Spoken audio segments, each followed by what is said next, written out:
مایه‌اش درست شد.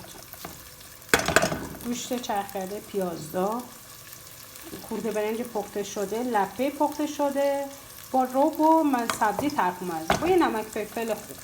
خب این درست شد.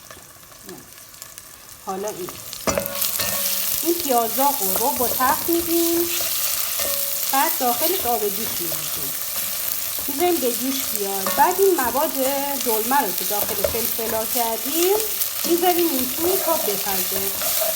یه چند دقیقه تفت بخوره بهش آب اضافه میکنیم. خب اینا بعد دلمه ها رو دونه دونه میچینیم تو تا بپزه. به همین راحتی و خوشمزگی میشه درست.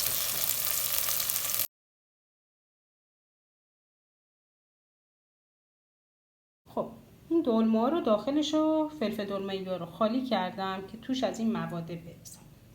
خب فقط یه چیزی خواستم بهتون بگم که خواستین فلفل بخرین حتما یه چیز خوب بخرین که اینطوری رو قابلمه و اینا تو ظرف بتونن سر و پا وایسن، نشیمنگای خوبی داشته باشن. اینا همشون این مدلی قشنگ. بعضی اگه بخرین خب کج و کوله باشن، بعد میخوایم واسه اینجوری قش میکنن. همین. حالا داخلشون رو پر کنم بذارم تو اون آب ربی که درست کردم. اینم از پر شدهش دراشون رو میذاریم و میذاریم تو اون ساسه بپزه. بعد برم دنبال سینا. اینم از این با نظم و ترتیب تو قابلمه نشستن تا بپزن.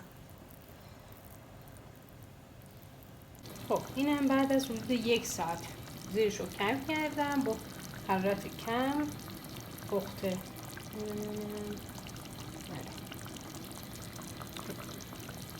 دیگه قشنگ روغنم پس داده و خوش رنگی رو میاد.